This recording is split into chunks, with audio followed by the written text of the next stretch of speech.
El espejo frente a mí reflejaba a una mujer que apenas reconocía. Supe que era yo porque no podía ser otra, pero aquella figura de vestido blanco, piel iluminada por la luz dorada del atardecer y cabello sujeto con perlas diminutas parecía salida de un sueño ajeno. Me quedé inmóvil, observando cómo el velo caía en ondas suaves sobre mis hombros y se perdía en el suelo de mármol. Por un instante sentí que el tiempo se había detenido. La habitación del hotel estaba llena de murmullos, risas contenidas y el tintinear de copas de champaña. Mis amigas iban y venían, ajustando flores, revisando maquillaje, revisando que cada detalle fuera perfecto. Mi madre, sentada en el sillón junto a la ventana, se secaba los ojos con un pañuelo de encaje. «Te ves como una reina, Camila», murmuró, con la voz entrecortada. Yo sonreí, aunque en el fondo sentía una presión dulce y secreta latiendo bajo mi pecho. Acaricié con la yema de los dedos la tela del vestido. Cada puntada me recordaba los meses de preparativos, las pruebas, las noches imaginando este momento. Pero lo que nadie sabía, lo que ni siquiera mi madre podía adivinar, era el secreto que guardaba dentro. Un secreto diminuto y perfecto, creciendo silenciosamente bajo la seda. Desde hacía unas semanas, mi cuerpo me lo susurraba, una vida nueva, mía y de Rodrigo, comenzaba a formarse.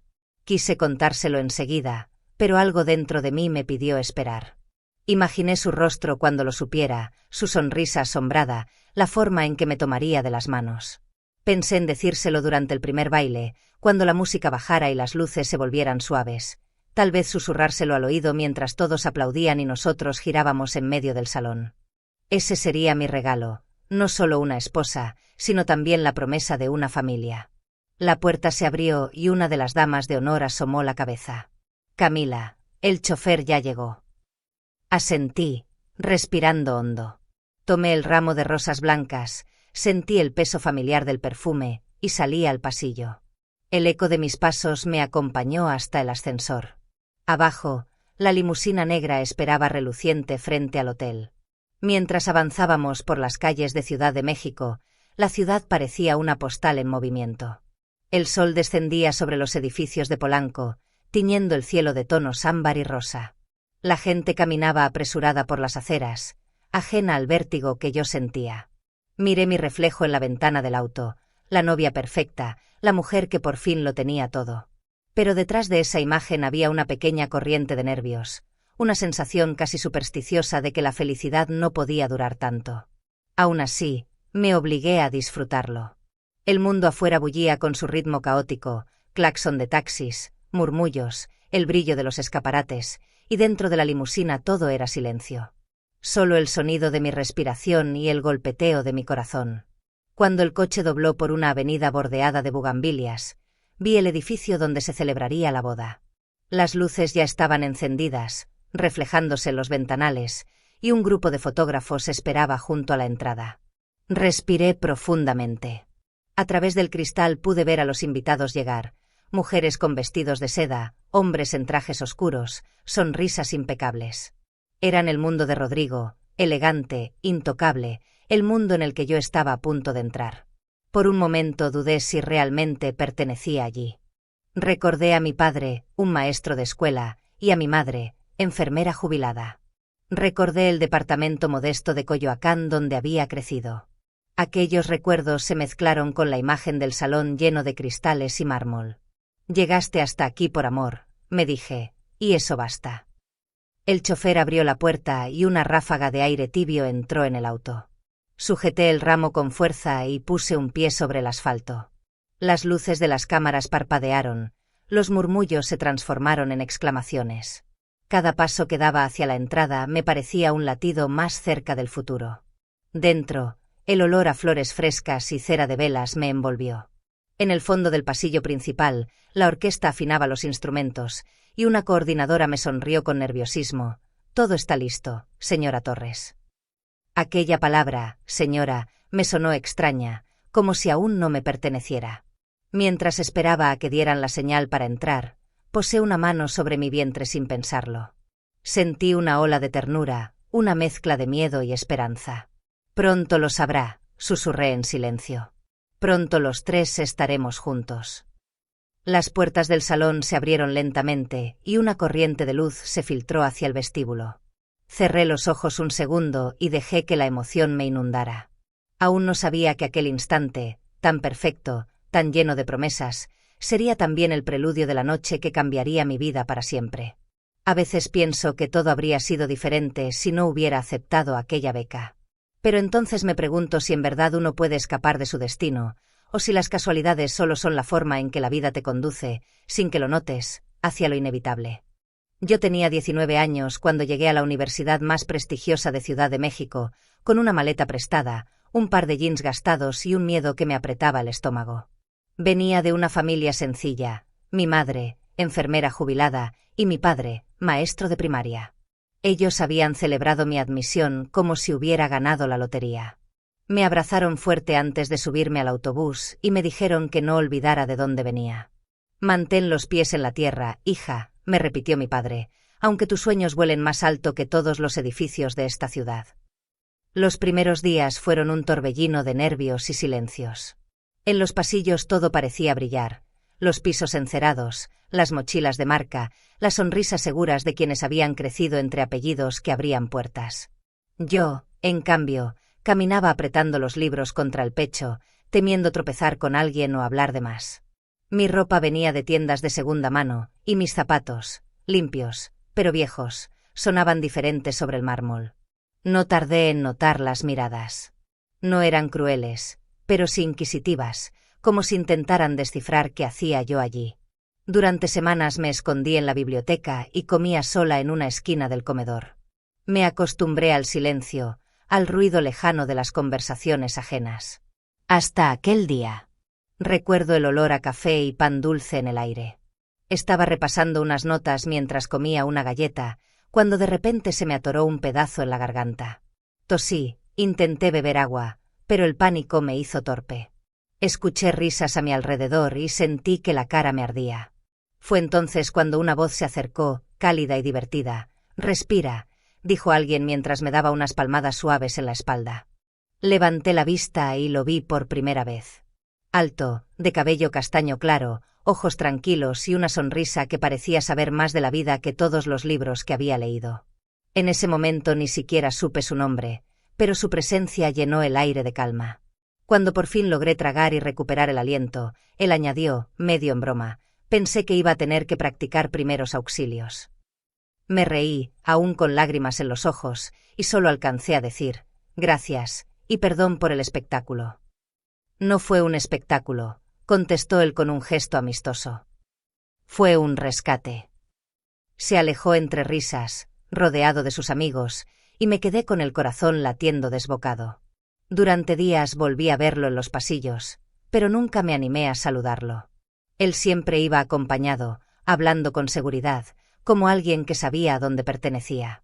El destino, sin embargo, no se conforma con un solo encuentro. Un par de semanas después, entré tarde a una clase masiva y el único asiento libre estaba junto al suyo. Cuando me vio, sonrió con reconocimiento. La chica de la galleta. Por favor, no me recuerdes eso. Demasiado tarde. Reímos, y esa risa fue el principio de algo que no supe nombrar entonces. A partir de ese día, siempre encontraba una excusa para sentarse cerca de mí. Me pedía apuntes, me ofrecía café, me hacía comentarios sobre los profesores. Yo respondía con timidez, intentando no parecer demasiado interesada, aunque por dentro mi corazón temblaba con cada palabra. Con el tiempo, nuestras conversaciones se hicieron más largas. Caminábamos juntos después de clase, cruzando los jardines del campus cubiertos de hojas secas. Él me contaba sobre su familia, dueños de una empresa importante, sobre los veranos en Valle de Bravo y los fines de semana en Acapulco. Yo le hablaba de mis padres, de lo mucho que habían trabajado para que yo estudiara allí. Nunca se burló. Al contrario, parecía admirar lo que yo consideraba una vida ordinaria. Un día, mientras revisábamos un proyecto, me dijo con naturalidad, «Me gusta cómo hablas de tus papás. Es como si tuvieras una brújula que siempre apunta al norte». No supe qué responder. Solo sonreí. A veces, después de estudiar, íbamos a caminar hasta el café frente a la universidad. Él siempre pedía capuchino, yo, té de manzanilla.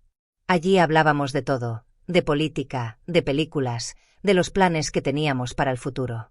Había algo en el que hacía que el mundo pareciera más sencillo, como si bastara su voz para ordenar el caos. Recuerdo una noche particularmente fría. Habíamos salido de la biblioteca y caminábamos bajo las luces amarillas de la avenida. El viento movía las hojas, y mi bufanda apenas alcanzaba a cubrirme. Rodrigo se quitó su abrigo sin pensarlo y lo puso sobre mis hombros.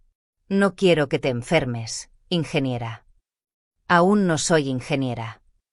«Lo serás. Y buena». Sus palabras se clavaron en mí como una promesa.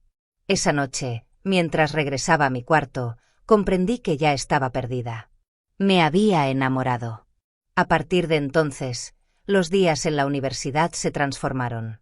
Cada clase, cada receso, cada paso entre los edificios tenía su presencia. Empezamos a estudiar juntos, a compartir secretos y sueños. Él hablaba de abrir su propio laboratorio, yo de hacer algo que ayudara a la gente, algo que dejara huella. No tardamos en darnos cuenta de que aquel afecto tímido había crecido demasiado para esconderlo.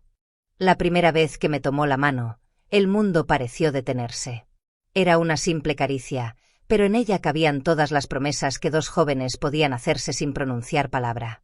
Nunca imaginé entonces que aquel muchacho, el que me enseñó a reírme de mis torpezas y me hizo creer que el amor podía con todo, sería el mismo que un día rompería mi mundo en 1000 pedazos. Pero eso, todavía no lo sabía. En aquel tiempo, solo existía la ilusión de los comienzos, y la certeza ingenua de que el amor, si era verdadero, siempre vencía. Nunca fui una chica de fiestas ni de grupos grandes. Prefería la calma de la biblioteca, los cafés tranquilos y las caminatas largas. Por eso, cuando Natalia Rivas apareció en mi vida, fue como si una ráfaga de viento perfumado hubiera abierto todas las ventanas que yo mantenía cerradas. Era de esas personas que iluminan cualquier lugar, segura de sí misma, siempre rodeada de gente. Su risa resonaba incluso antes de que uno la viera entrar. Nos conocimos en una exposición universitaria. Yo presentaba un proyecto científico, ella, una instalación de arte contemporáneo. Mientras los demás pasaban sin mirar, Natalia se detuvo frente a mi mesa, inclinó la cabeza con curiosidad y dijo: «No entiendo nada de lo que hiciste, pero me encanta cómo hablas cuando lo explicas».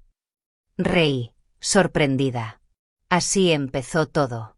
Al día siguiente me buscó para invitarme a almorzar, y de pronto ya no pasaba un solo día sin que intercambiáramos mensajes o camináramos juntas por el campus. Ella tenía un encanto que desarmaba, elegante, ingeniosa, impredecible. Me llamaba mi ratoncita de laboratorio, y aunque el apodo me sonaba extraño, había algo dulce en su tono que me hacía reír. Con ella conocí lugares que jamás habría pisado sola: restaurantes en Polanco, terrazas con vista a la ciudad, tiendas donde los precios ni siquiera estaban a la vista. «No tienes que comprar nada, solo mirar», me decía. «Las mujeres también aprendemos observando». A su lado me sentía parte de un mundo nuevo. Natalia hablaba con soltura de diseñadores, viajes y nombres de familia que aparecían en revistas. Pero nunca me hizo sentir menos, al menos no al principio. Todo cambió el día que conoció a Rodrigo. Fue en una reunión estudiantil. Rodrigo y yo llegamos juntos.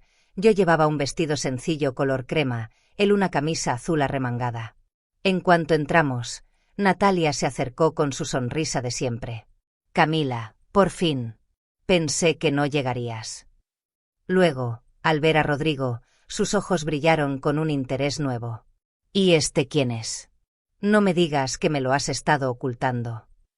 «Rodrigo Villaseñor», respondió él, tendiéndole la mano. «El culpable de que Camila se distraiga en clase». Natalia soltó una carcajada encantadora. «Entonces ya somos dos». Aquella frase, dicha con ligereza, me hizo sonreír, pero también sembró en mí una pequeña incomodidad. Desde esa noche, ella se aseguró de estar presente cada vez que él y yo coincidíamos. Comenzó con detalles mínimos, elogios exagerados hacia Rodrigo, bromas que lo hacían reír, toques casuales en el brazo o en el hombro mientras hablaban. Yo intentaba no darle importancia, recordándome que Natalia era así con todos. Pero el tiempo fue mostrando que conmigo era distinto. Una tarde, mientras estudiábamos en el café del campus, ocurrió algo que marcó el principio del fin. Estábamos los tres sentados en una mesa, los libros abiertos, las tazas medio vacías. Rodrigo explicaba un ejercicio complicado y yo tomaba notas, concentrada. De pronto, Natalia se inclinó sobre la mesa y, riendo, puso su mano sobre la de él. «Eres brillante, Rodrigo. Deberías enseñarme a pensar así». Él se tensó, sonrió con educación y retiró la mano con suavidad, pero el gesto me atravesó como una aguja. Natalia fingió no notarlo y siguió hablando como si nada. Cuando nuestros ojos se cruzaron, me dedicó una sonrisa breve, casi imperceptible, una sonrisa que no tenía nada de inocente. Desde ese día, empecé a verla diferente. Detrás de su dulzura había un filo, una necesidad constante de brillar más que cualquiera. Si alguien la elogiaba, ella encontraba una forma elegante de superarlo. Si alguien contaba una historia, ella tenía otra mejor. Su mundo era una competencia silenciosa, y yo, sin querer, me había convertido en su rival más visible. Rodrigo, ingenuo, no lo notaba.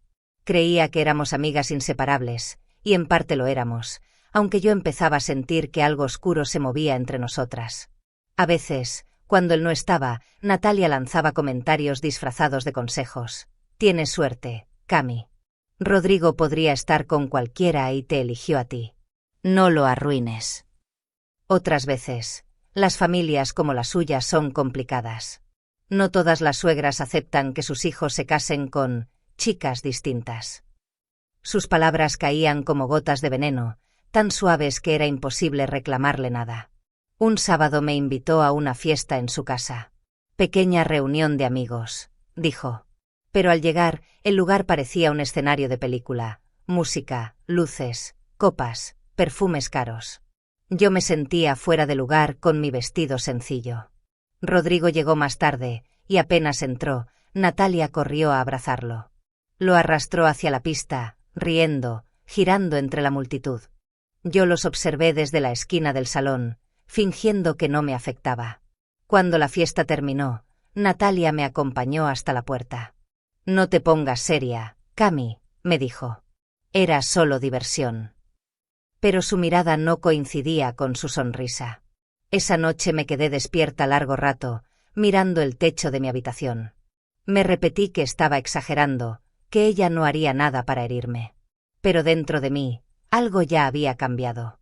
Había sentido el filo de una sombra, la misma que, con el tiempo, terminaría por devorar mi vida entera. Y fue justo entonces, recordando su sonrisa perfecta iluminada por las luces de la fiesta, cuando comprendí lo que no había querido ver antes. Ahí supe que había algo en su sonrisa que ya no era de amistad. El día que Rodrigo me presentó a su familia, supe que el amor, por sí solo, no siempre basta para derribar muros. Aquel domingo amaneció luminoso y cálido. El cielo despejado parecía una promesa. Había pasado la mañana frente al espejo, intentando disimular los nervios con una sonrisa. Rodrigo me repetía que todo saldría bien, que su madre era un poco seria, pero buena mujer. «Solo necesita conocerte», me dijo, y quise creerle. La casa de los Villaseñor en Polanco no se parecía a nada que yo hubiera visto. Los ventanales eran tan altos que reflejaban los árboles del bulevar, y un jardín con fuentes de piedra abrazaba la entrada principal. Un hombre uniformado nos abrió la puerta y nos condujo por un pasillo decorado con retratos familiares. Las paredes estaban cubiertas de cuadros antiguos y alfombras que olían a cera y tiempo. Me sentí pequeña, fuera de lugar, como si cada rincón susurrara que no pertenecía allí. Doña Elena Villaseñor nos esperaba en la sala principal, de pie, impecable, con un vestido color marfil y un collar de perlas que relucía bajo la luz del mediodía. A su lado, un hombre de semblante sereno, don Luis, el padre de Rodrigo, hojeaba un periódico. Cuando nos acercamos, ella apenas sonrió. «Así que tú eres Camila», dijo, evaluándome de pies a cabeza. «Sí, señora. Es un placer conocerla». Le extendí la mano, pero ella se limitó a asentir. Sus ojos, grises y fríos, tenían algo que me atravesó como una aguja. Durante el almuerzo, intenté seguir la conversación. Don Luis preguntó por mis estudios, y yo le hablé de mi investigación. Parecía interesado, pero doña Elena cortó cada respuesta con un comentario que, aunque sonaba amable, llevaba filo escondido. Qué admirable que una chica de tu entorno haya llegado tan lejos. Oh, Rodrigo siempre ha tenido un corazón generoso. Supongo que es su forma de retribuir a quienes más lo necesitan. Cada palabra era una caricia helada. Yo sonreía, tratando de mantener la calma, pero por dentro mis manos temblaban bajo la mesa. Rodrigo, incómodo, intentó cambiar de tema varias veces. Habló de nuestro proyecto en la universidad, de los planes para el futuro, de cómo queríamos abrir un laboratorio juntos. Doña Elena lo interrumpió con un tono suave, pero cortante. Querido, la gente como tú tiene responsabilidades. No puedes pasarte la vida soñando. Menos aún cuando las personas que te rodean no comparten tu nivel. El silencio se volvió tan espeso que podía oír el tic-tac del reloj. Rodrigo dejó los cubiertos a un lado. Mamá, te agradezco que te preocupes, pero mis decisiones no son asunto de clase ni de nivel. Camila es parte de mi vida, y quiero que lo entiendas. Doña Elena sonrió sin mirarlo directamente. No estoy en contra de nadie, hijo. Solo quiero que seas feliz, con alguien que no te arrastre hacia abajo. Aquellas palabras me dolieron más que cualquier grito. Me levanté despacio, intentando mantener la voz firme. Gracias por la comida, señora. Fue un placer conocerlos. Rodrigo también se levantó. Nos vamos. Rodrigo, dijo su madre sin levantar la vista, no conviertas una confusión en un desastre. Él respiró hondo, tomó mi mano y me condujo hacia la puerta. En el auto, guardamos silencio durante varios minutos. Yo miraba por la ventana las calles elegantes que se extendían como otro universo, hecho de mármol, chóferes y silencio. Finalmente, Rodrigo habló.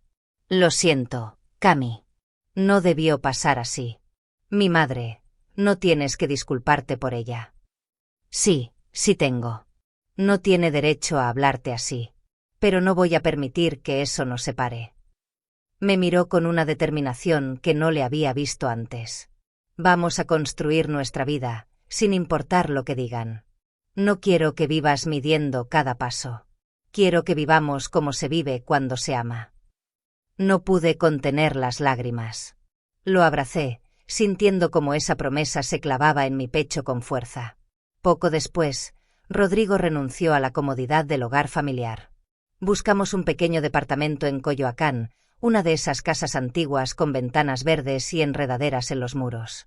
No era grande, pero tenía algo que ninguna mansión podía ofrecer: paz.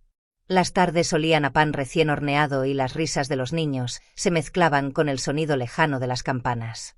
Pintamos las paredes juntos, elegimos los muebles de segunda mano, y cada rincón empezó a contar nuestra historia. Por las noches cocinábamos lo poco que teníamos y bailábamos en la sala al ritmo de una vieja radio. En esos días, la felicidad se medía en cosas pequeñas. El olor a café por las mañanas, las notas de Rodrigo dispersas por la mesa, las miradas cómplices cuando hablábamos del futuro. A veces, sin embargo, la sombra de Polanco regresaba. Sonaban llamadas sin responder, invitaciones a eventos que Rodrigo rechazaba. No importa, decía él, no necesito nada de eso. Y yo quería creerle. Un domingo cualquiera, mientras colgábamos cortinas nuevas, lo miré y sentí que, a pesar de todo, valía la pena. Porque en aquel espacio diminuto, sin lujo, sin aprobación, teníamos algo que no se compraba: el amor puro de dos personas que aún creían que bastaba con estar juntas. En la terraza, entre macetas de flores baratas y el sonido de un saxofón que llegaba desde la calle, Rodrigo me abrazó por detrás. Solbes. Aquí comienza nuestra verdadera vida. Apoyé la cabeza en su hombro y sonreí. En ese momento, bajo el cielo azul de Coyoacán, quise pensar que tenía razón.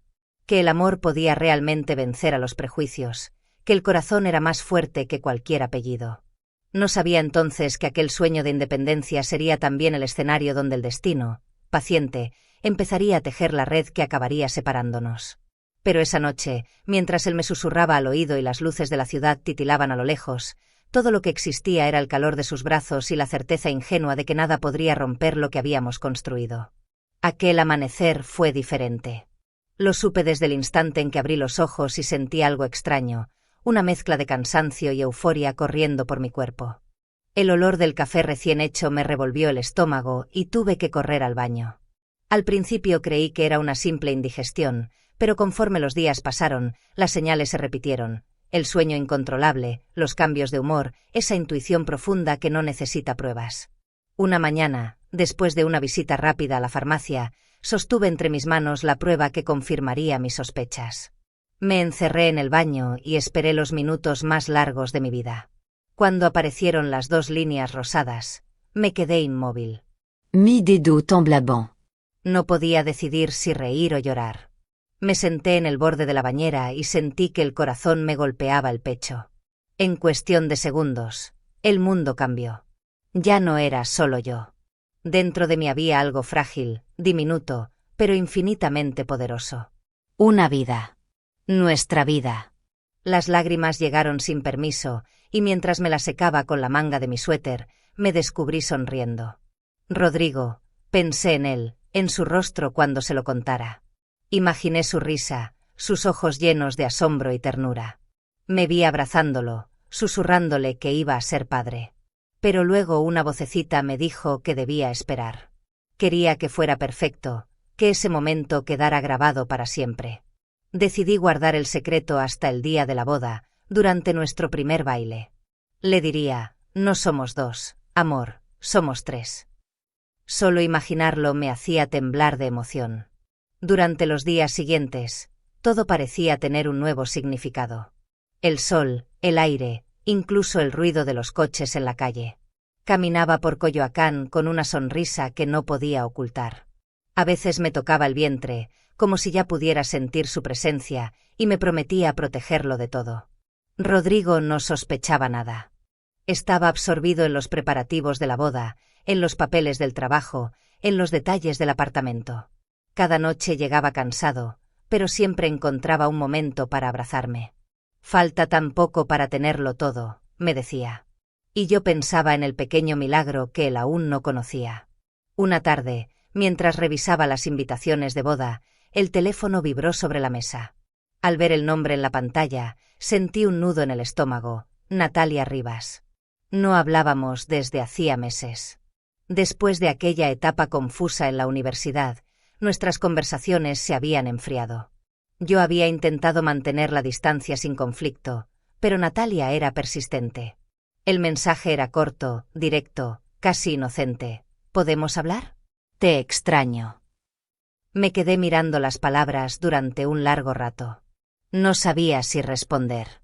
Una parte de mí quería dejar el pasado donde estaba, pero otra, movida por la nostalgia, por ese deseo de cerrar heridas, dudó. Cuando Rodrigo llegó a casa esa noche, le conté. Natalia me escribió. Él levantó la mirada del portátil, sorprendido. ¿Y qué dice? Solo que quiere hablar. Rodrigo se quedó en silencio unos segundos. Luego suspiró. Cami, han pasado años. Tal vez solo quiere hacer las paces. No vale la pena seguir con rencores. No. No lo sé, me lastimó, aunque nunca lo admití. No le des tanto poder. Si verla te ayuda a cerrar el ciclo, hazlo. Pero prométeme que no dejarás que te afecte. Su tono era tranquilo, sincero. Lo miré y pensé en lo afortunada que era. Él no conocía la oscuridad que yo había visto en Natalia, o tal vez no quería verla. Pero su confianza me tranquilizó. Pasaron unos días sin respuesta, hasta que una tarde, Natalia volvió a escribir. Me alegra que estés bien. Me enteré de tu boda. Quisiera verte antes, aunque sea un café. No quiero perderte como amiga. Esa frase me desarmó. Recordé nuestras risas antiguas, los paseos por el campus, la complicidad que alguna vez fue real. Quizá había madurado, quizá estaba arrepentida. Y en el fondo, una parte ingenua de mí quería creerlo. Nos vimos en una cafetería de Polanco. Natalia llegó radiante, envuelta en un vestido de seda azul. Me abrazó como si el tiempo no hubiera pasado. Estás hermosa, Cami. Vas a casarte. No sabes cuánto me alegra verte feliz. Su entusiasmo me pareció sincero. Charlamos de recuerdos, de anécdotas, de la boda. Al despedirnos, me tomó de la mano y sonrió. Te debo una despedida de soltera como Dios manda. Nada exagerado, algo íntimo. Solo tú, yo y algunas amigas. Al principio dudé, pero ella insistió tanto que terminé aceptando. Me convenció con su tono alegre, con esa facilidad que siempre tuvo para romper mis defensas. Será solo una noche, Cami. Prometo que esta vez todo será diferente. Cuando se lo conté a Rodrigo, no se opuso. Está bien, dijo, te mereces divertirte. Solo no llegues muy tarde. Lo besé y prometí que volvería temprano. Aquella noche, mientras preparaba el vestido que usaría para la fiesta, volví a posar la mano sobre mi vientre. Nadie lo sabe aún, susurré. Solo tú y yo. Sonreí frente al espejo sin saber que esa sería la última vez que vería mi reflejo sin sombras. En mi corazón, el secreto seguía latiendo, lleno de vida y esperanza. No imaginaba que, pocas horas después, ese mismo secreto sería la única razón por la que no me derrumbaría por completo. La noche comenzó con risas. Siempre empiezan así, ¿verdad? Con música, luces suaves y la ilusión de que nada puede salir mal. Natalia había elegido un bar elegante en la zona más moderna de Polanco, un sitio con paredes de espejo, lámparas doradas y un aroma a jazmín caro flotando en el aire. Desde la entrada, todo parecía brillar más de lo necesario. Ella me recibió con un abrazo cálido, vestida de negro, impecable como siempre. Esta noche es por ti, Cami. Por tu nueva vida. Solo por un rato, ¿eh? Mañana tengo 1000 cosas que hacer. Lo prometo, dijo riendo. Ni una gota de alcohol, lo juré. Nos condujo a una mesa reservada en un rincón apartado, decorada con velas y pétalos. Sobre el mantel nos esperaban 2 copas relucientes, cada una con una rodaja de limón flotando en el borde. Sin alcohol, palabra de honor, repitió mientras levantaba la suya. Entonces, por los nuevos comienzos. Chocamos las copas, y el líquido dorado se deslizó por mi garganta con un sabor dulce, inocente, refrescante. Durante la primera hora todo pareció perfecto. Natalia hablaba con entusiasmo, contaba anécdotas de su trabajo, reía con esa elegancia ensayada que tanto la caracterizaba. Me sentía ligera, feliz de haberla perdonado, de haber cerrado un capítulo que creía olvidado. Pero con el segundo trago algo cambió. El aire se espesó, las luces del lugar comenzaron a parecer más intensas, casi vivas. La música, que antes era un murmullo, se volvió una corriente que me atravesaba el cuerpo. Sonreí, tratando de ignorar la sensación. ¿Estás bien?, preguntó ella, ladeando la cabeza. Sí, solo un poco mareada. Debe ser el cansancio, o la emoción. Bebe un poco más y luego bailamos. Le creí.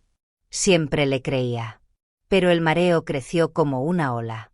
Los bordes del mundo comenzaron a desdibujarse, los rostros, las luces, los sonidos. Todo se mezcló en una niebla cálida, envolvente, peligrosa. Mi piel se erizó. Alcancé a ver cómo Natalia hacía una seña al camarero, un gesto breve, casi invisible. Intenté incorporarme, pero mis piernas no respondían. Natalia, creo que necesito aire. Claro, mi amor. Vamos afuera.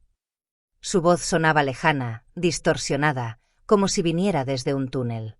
Me pasó un brazo por la cintura y me guió entre la multitud. La música se desvanecía. Las luces giraban. La noche olía a perfume y metal. En la calle, el aire frío me golpeó el rostro. ¿Ves? Ya está. Solo respira, murmuró ella, repitiendo aquella palabra que me heló la sangre. Respira. Después, oscuridad. Desperté con un sobresalto. La luz era distinta, blanca, suave. Me tomó unos segundos entender que ya no estaba en el bar. El techo era alto, cubierto de molduras. Las cortinas de seda filtraban un amanecer pálido. Debajo de mí, las sábanas olían a jabón caro. Me incorporé de golpe. Llevaba puesto un batín de seda que no era mío.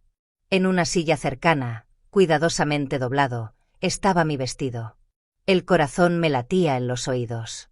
¿Dónde estoy?, susurré. La puerta se abrió con un clic suave. Natalia apareció con una bandeja. Por fin despiertas. Dios, me asustaste. Te desmayaste en el bar, ¿recuerdas? ¿Qué? Tomaste más de lo que creías. Eso fue todo. No te preocupes. Te traje aquí para que descansaras. Estás a salvo. Sus palabras sonaban tranquilas, razonables. Pero algo en su mirada no coincidía. Demasiado fija, demasiado calculada. No, no bebí alcohol. Dijiste que era sin. Y lo era, rió, aunque su risa sonó forzada. Pero ya sabes que tu cuerpo es delicado. Un sorbo te bastó para perder el equilibrio. Intenté recordar. Fragmentos sueltos, las luces girando, la mano de ella en mi espalda, la calle, el aire frío, y después nada. Vacío. Me toqué la cabeza, un leve dolor punzante detrás de las sienes. Natalia, me trajiste tú. Claro. No iba a dejarte sola. Ya llamé un coche para llevarte a casa. Descansa, ¿sí? Todo está bien. Todo está bien. Aquellas 3 palabras me sonaron como una orden, no como consuelo. En el baño, me miré al espejo. Mi reflejo tenía algo borrado, como si me hubieran quitado un pedazo de mí. En la encimera, junto a un frasco de perfume, había un pañuelo con restos de mi labial. Lo toqué. La textura, el olor, algo no encajaba. Volví al dormitorio. Natalia sonreía, revisando su teléfono. Te llevaré ahora, Camila. No te preocupes. Nadie se enterará de esta pequeña vergüenza. Mañana te reirás de todo. Quise protestar, pero mis fuerzas me traicionaron. Me vestí en silencio, con manos torpes, y la seguí hasta el coche. El trayecto fue largo y mudo. A través del vidrio, la ciudad despertaba, panaderos abriendo tiendas, niños corriendo hacia la escuela, el sol tiñendo de oro los edificios. Todo seguía igual, menos yo. Cuando el coche se detuvo frente a mi edificio, Natalia se inclinó y me besó la mejilla. Descansa, querida. Fue solo una noche tonta. Las novias también tienen derecho a perder la cabeza antes del gran día. Asentí sin responder. Subí las escaleras como un fantasma y cerré la puerta detrás de mí. La casa estaba en penumbra, el silencio se sentía pesado. Me dejé caer en el suelo, el vestido aún oliendo a perfume ajeno. Traté de convencerme de que tenía razón, que solo había sido una noche extraña, un error, una mala mezcla de emociones. Pero en el fondo de mi pecho, una sensación fría comenzaba a arraigarse, la certeza de que algo se había quebrado, aunque todavía no sabía qué. Me acurruqué sobre el sofá, abrazando mi vientre, buscando el pulso de mi secreto como si eso pudiera calmarme. Todo está bien, me repetí. Solo fue una noche tonta.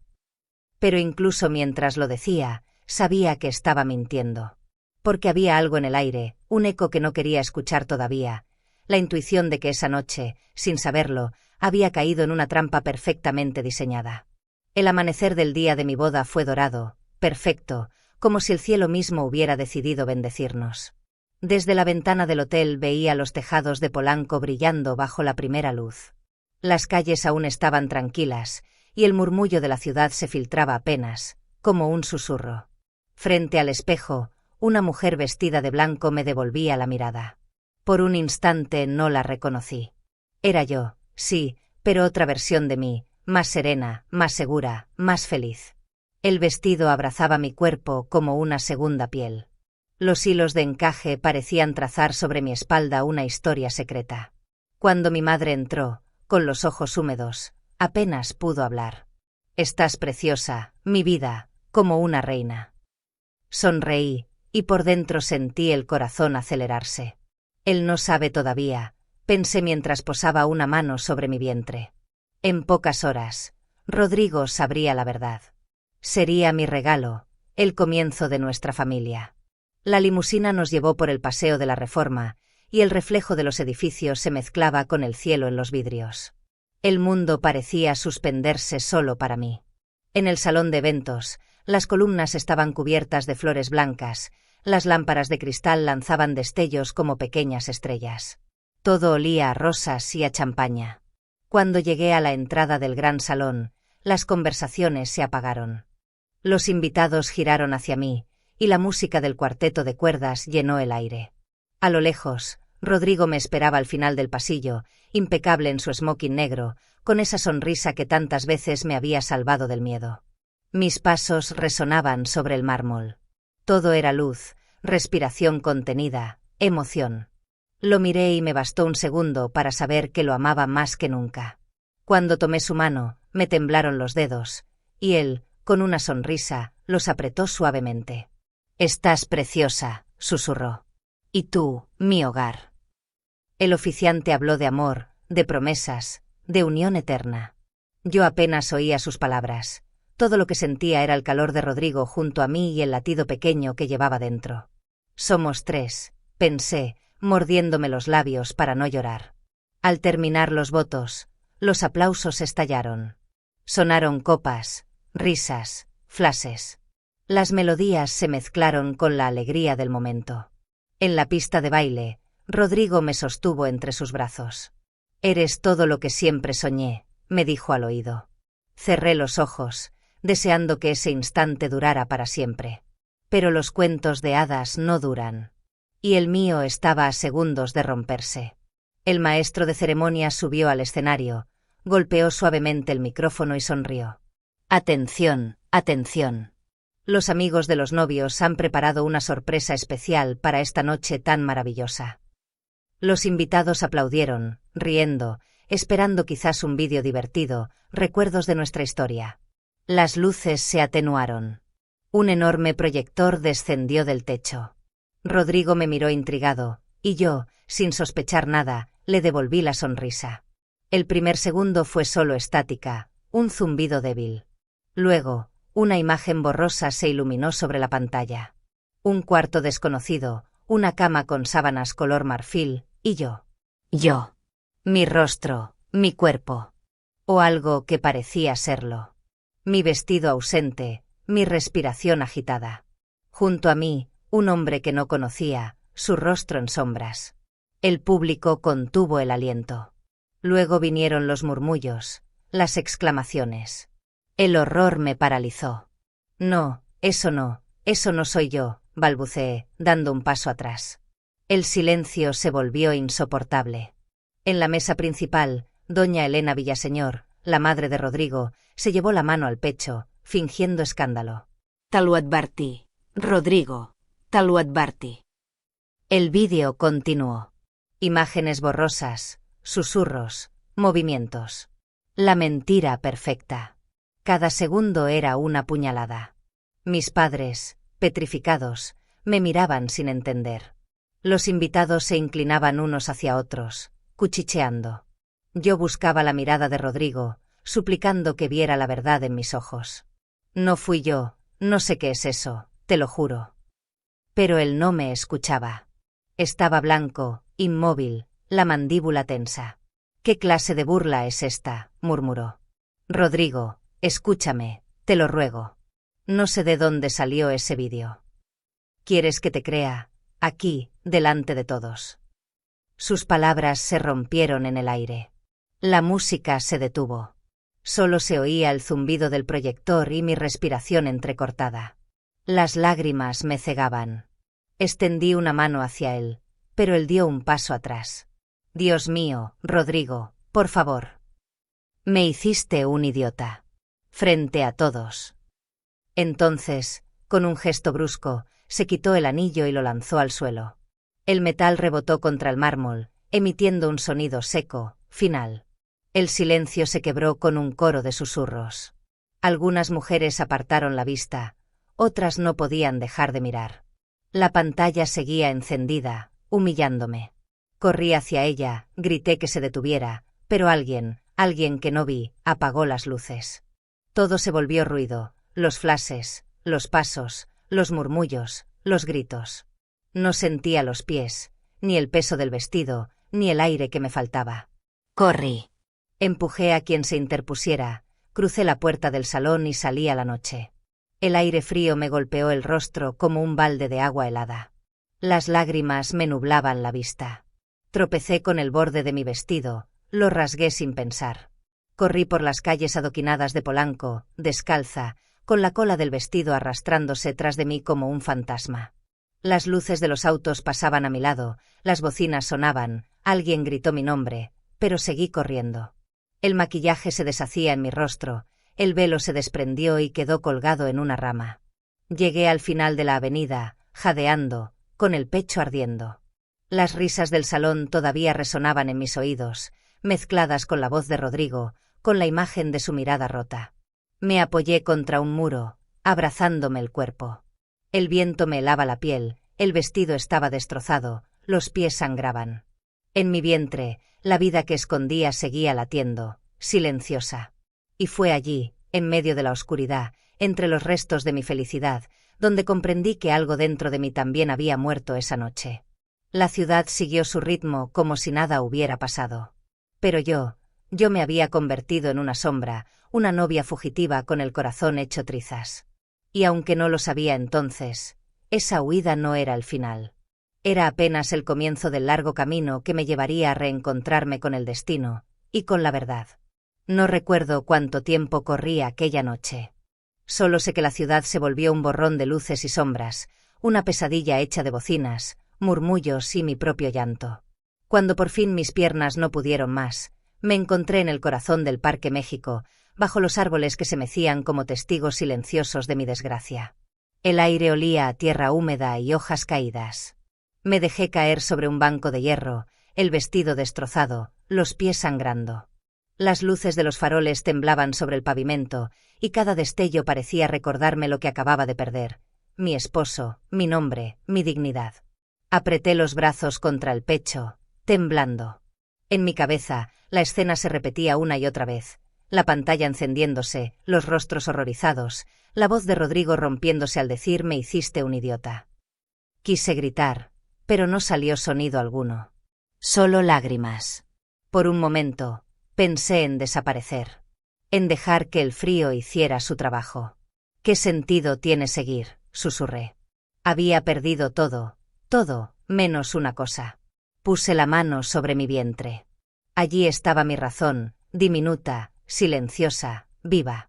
Pero incluso esa certeza se sentía lejana, débil, como si el mundo también quisiera arrebatarme eso. El parque dormía, envuelto en una quietud irreal.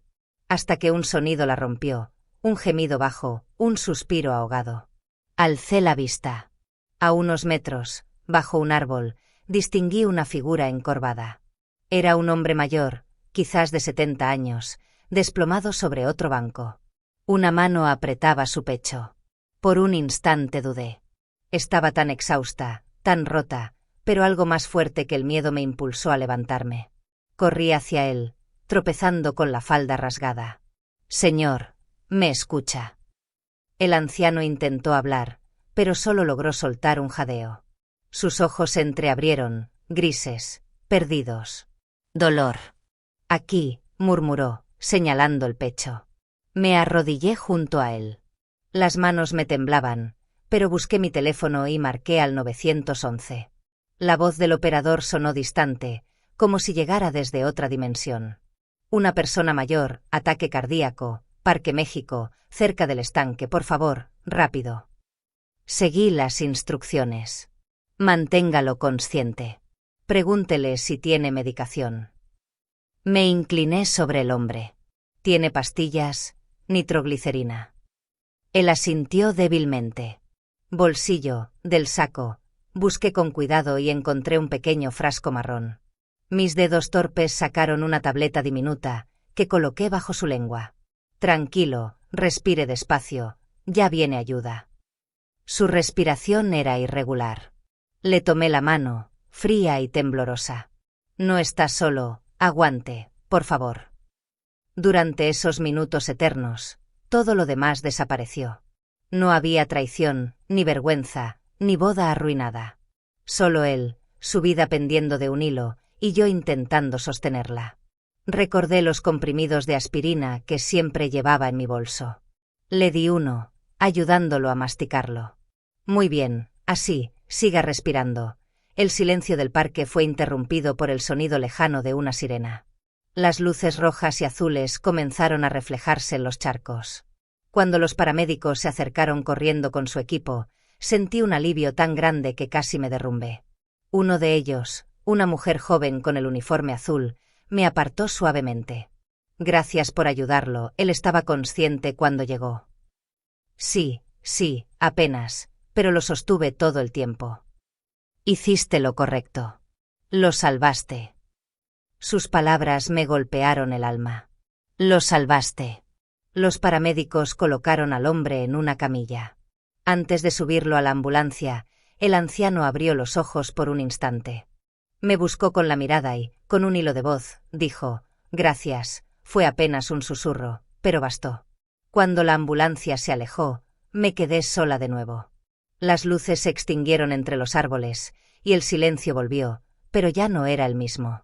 Algo dentro de mí había cambiado. Me dejé caer otra vez en el banco. El cuerpo me dolía, el corazón seguía hecho pedazos, pero por primera vez en horas, respiré hondo. Había salvado una vida. En el peor momento de la mía, había logrado darle a alguien una segunda oportunidad. Y entonces entendí algo. El mundo podía arrebatarme casi todo, pero no mi valor, no mi compasión. No la parte de mí que aún creía en el bien. El viento movió suavemente las ramas sobre mi cabeza. Miré al cielo, con lágrimas nuevas, diferentes. Ya no eran de vergüenza, sino de algo más profundo, de vida. Apreté el vientre con ambas manos, cerré los ojos y susurré, «Aún estamos aquí». Y por primera vez desde que el infierno comenzó, creí en mis propias palabras. El amanecer siguiente llegó como una promesa tenue entre los pliegues del insomnio. No había dormido. Las imágenes de la noche anterior seguían persiguiéndome, el banco del parque, la sirena, la mano del anciano aferrada a la mía. Cuando el teléfono sonó, mi primer impulso fue ignorarlo. Pero al escuchar la voz del otro lado, el corazón me dio un vuelco. La señorita Camila Torres. Sí, soy yo. Le llamamos del Hospital Ángeles. El paciente al que auxilió anoche insiste en verla. Dice que pregunte por la mujer del vestido blanco. No. Durante unos segundos me quedé muda, incapaz de procesarlo. Luego, casi sin pensar, me vestí con lo primero que encontré y salí a la calle. El aire de la mañana olía a café recién hecho y esperanza. Al llegar al hospital, una enfermera me guió por los pasillos hasta una habitación luminosa. Allí estaba él, el hombre del parque. Sin los signos de agonía de la noche anterior, su rostro se veía tranquilo, aunque las arrugas profundas contaban mil historias. Cuando me vio entrar, sonrió débilmente. Sabía que vendrías. ¿Cómo se siente? Vivo, respondió. Y eso te lo debo a ti. Me acerqué, todavía con la timidez de quien no sabe si merece gratitud alguna. Solo hice lo que cualquiera haría. No, hija. Cualquiera habría seguido caminando. Pero tú te detuviste. Su voz era pausada, llena de esa autoridad serena que solo da la vida. Soy el doctor Julio Whitman, o al menos lo fui hasta que el corazón decidió recordarme mi edad. Fui médico muchos años, pero anoche tú fuiste quien me salvó. Me gustaría saber tu nombre. Camila Torres, respondí. Él asintió despacio, grabando el nombre como quien anota un diagnóstico importante. Camila, tienes ojos de alguien que ha visto la tormenta. ¿Qué te trajo al parque a esa hora? Y entonces las palabras salieron sin control. Le conté todo, la boda, el vídeo, la humillación, la traición. Le hablé de mi embarazo, de cómo pensaba anunciarlo durante el primer baile. Mi voz temblaba, pero él no interrumpió. Escuchó en silencio, como si cada palabra tuviera peso propio. Cuando terminé, sus ojos brillaban con una mezcla de compasión y respeto. Tú me diste la vida anoche, Camila. Ahora permíteme devolverte un poco de ella. No puedo deshacer lo que te hicieron, pero puedo ayudarte a reconstruir lo que sigue. Yo negué con la cabeza. No quiero ser una carga, doctor. Ya ha hecho bastante. No hablo de caridad, dijo, sonriendo. Hablo de fe. Y de justicia. A veces la vida nos cruza con personas para recordarnos que aún hay bondad en el mundo. Esa mañana cambió mi destino. Julio se convirtió en mi faro silencioso.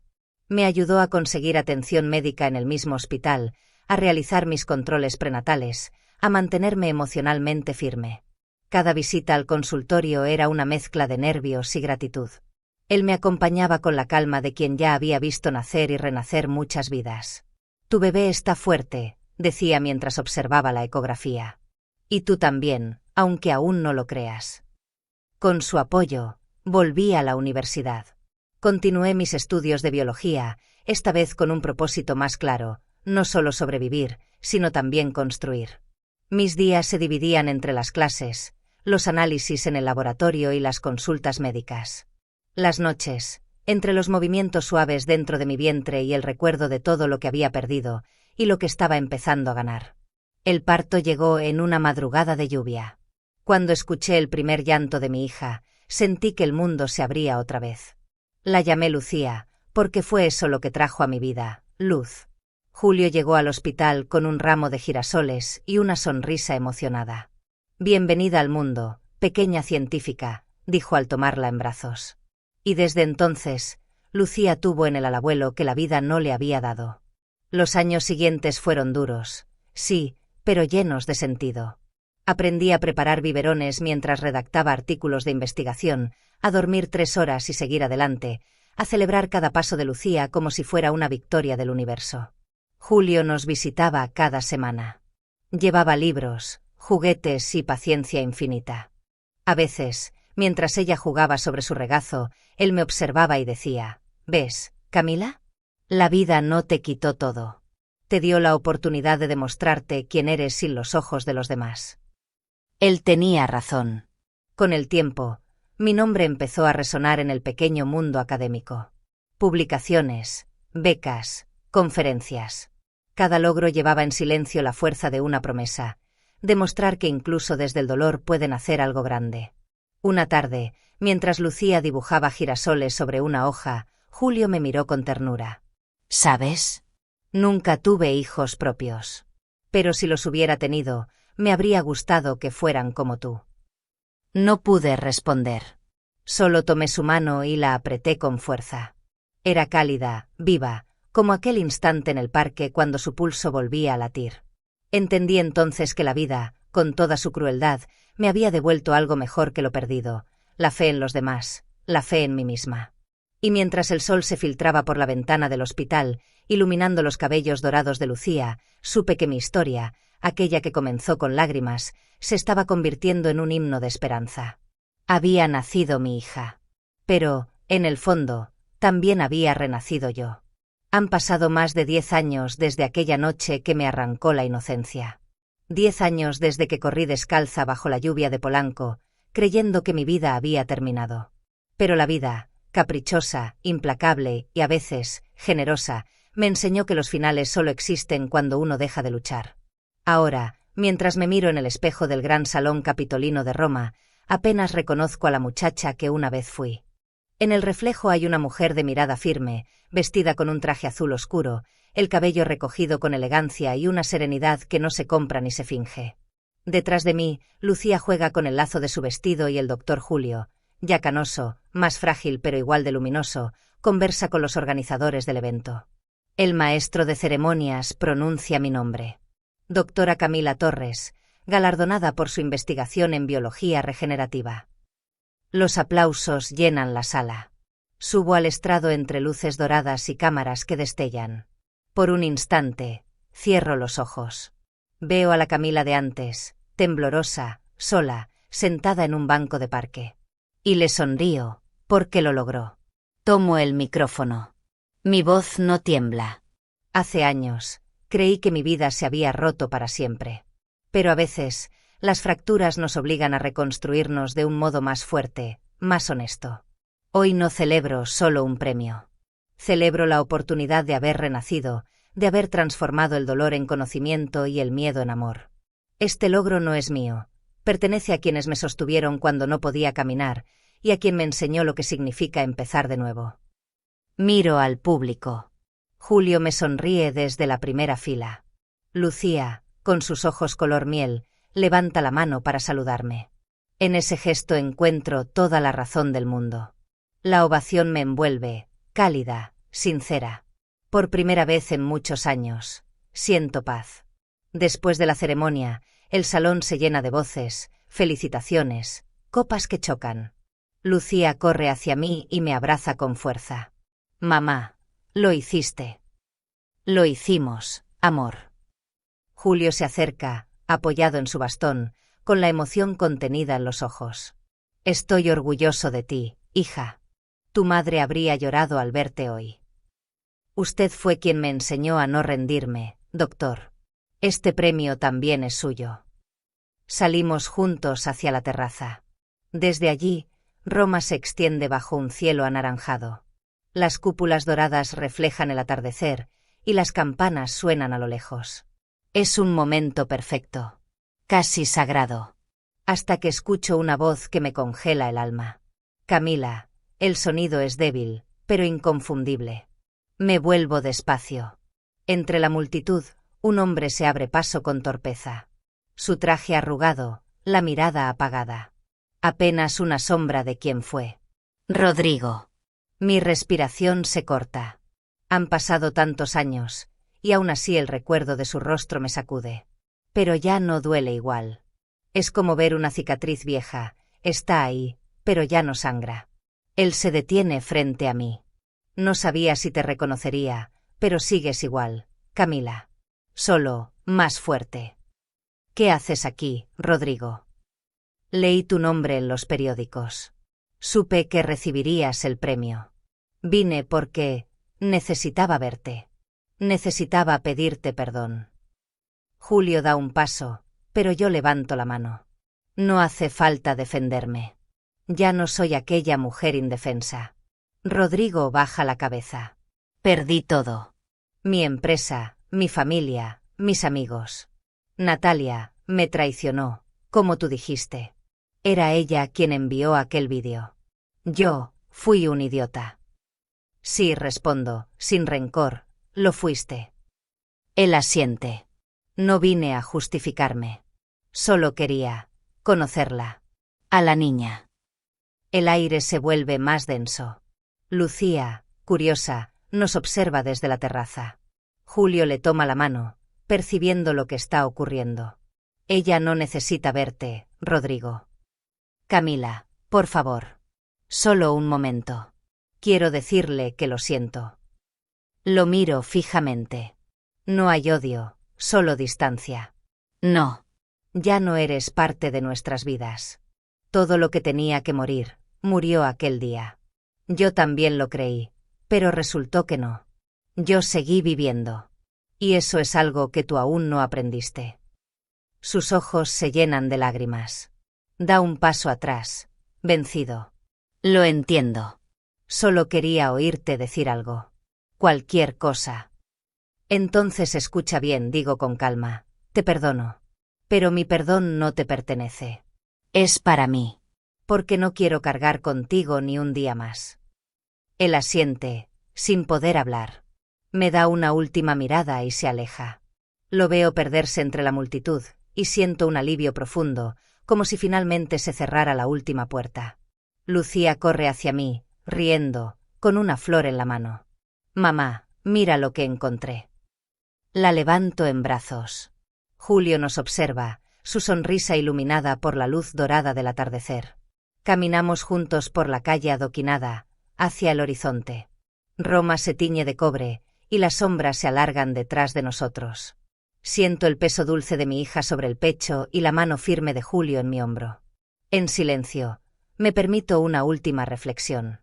Ya no soy la novia abandonada, ni la mujer humillada. Soy madre. Soy científica. Soy sobreviviente. El viento me acaricia el rostro, y sonrío al pensar, y esa fue mi verdadera venganza.